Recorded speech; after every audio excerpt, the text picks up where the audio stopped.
안녕하세요. 리애니TV 성형외과 전문의 이정우 원장입니다. 오늘은 눈 성형이 아닌 코 성형에 대해서 이야기하려고 합니다. 코 성형은 눈 성형과는 달리 보형물이 들어가는 수술입니다. 들창코, 매부리코, 짧은 코 등 코 유형에 따라 수술이 분류되기도 하지만 크게 콧대를 높이는 콧대 수술과 코끝을 높이는 코끝 수술로 나누어 생각해 볼 수 있습니다. 콧대는 다들 아시는 것처럼 실리콘 보형물을 가장 보편적으로 많이 사용하시는데, 물론 자가 조직을 원하시는 경우 자가진피와 같은 자가 조직을 이용하기도 합니다. 반면 코끝은 귀연골, 비중격 연골을 주로 사용하게 됩니다. 코 성형 직후에는 붓기로 인해 조금 더 높아 보일 수 있는데요. 붓기가 빠지면서 자연스럽게 자리를 잡아가게 됩니다. 붓기의 영향이 아닌 6개월, 1년, 2년이 지날수록 코끝이 내려가는 경우가 있기는 합니다. 하지만 모든 경우가 다 그런 것은 아닙니다. 코 성형 후 코끝이 떨어지는 데는 크게 두 가지를 생각해 볼 수 있습니다. 피부 특성과 지지 구조물로 나누어 생각할 수 있는데요.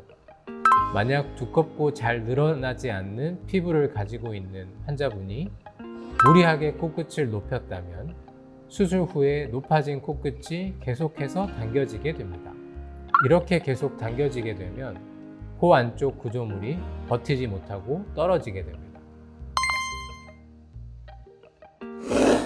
안쪽 연골 구조물을 튼튼하게 만들어주는 것이 포인트입니다. 보통 코끝 성형 시 사용되는 연골은 귀연골과 비중격 연골입니다. 두 가지 연골은 서로 다른 장단점을 가지고 있어 사실 코끝 성형 시 어떤 연골을 사용하는 게 더 좋다고 단정지어 이야기하기에는 힘든 부분이 있는데요. 그래서 수술자에 따라 귀연골만 사용하는 곳도 있고 비중격 연골만 사용하는 곳도 있으며 둘 다 사용하는 병원도 있습니다. 저희 병원에서 코끝 수술을 할 때는 귀연골과 비중격 연골을 동시에 사용하는데요. 말씀드렸던 두 가지 연골의 장점을 살리고 단점을 보완하여 코 안쪽 연골 구조물을 튼튼하게 만들어주기 위해서입니다. 귀연골은 움직임이 부드럽고 두께감이 있습니다. 그래서 주로 코끝에 사용되는데요. 부드럽게 움직이기 때문에 자연 코처럼 움직임이 가능합니다. 하지만 강도가 떨어지기 때문에 비중격 연장이나 비주 지지대로 사용하기에는 부적합한 부분이 있습니다. 반면 비중격 연골의 경우 두께에 비해 튼튼하기 때문에 비주 지지와 비중격 연장을 할 때 모양이 잘 유지되는 장점이 있습니다.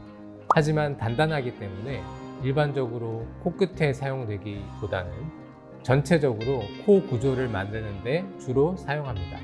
비중격 연골로 비주 지지와 비중격 연장을 하고 귀연골로 부드러운 움직임이 가능하도록 이중 연골 코 성형으로 수술하게 됩니다.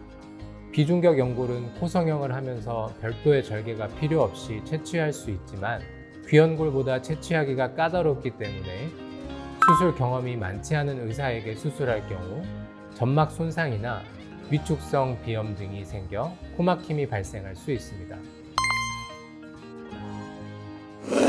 이전에 코 수술을 해서 연골이 충분하지 않다고 하더라도 이중 연골 코 성형으로 수술이 가능합니다. 혹은 첫 수술이라 하더라도 연골 자체의 양이 부족하고 약한 분들도 계신데요. 그런 경우 늑연골을 사용하여 수술하기도 합니다. 오늘은 눈 재수술이 아닌 코 수술, 그 중에서도 코끝 수술에 대해서 설명드렸는데요.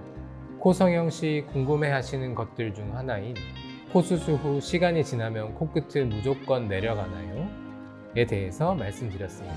성형수술에는 무조건 100%의 확률은 없습니다. 다만 코 성형 후 시간이 오래 지나도 코끝이 떨어지지 않도록 구조물을 튼튼히 하여 오랫동안 높은 수술 만족도를 유지할 수 있도록 수술해 드리고 있습니다. 리앤리TV 성형외과 전문의 이정우 원장이었습니다. 감사합니다.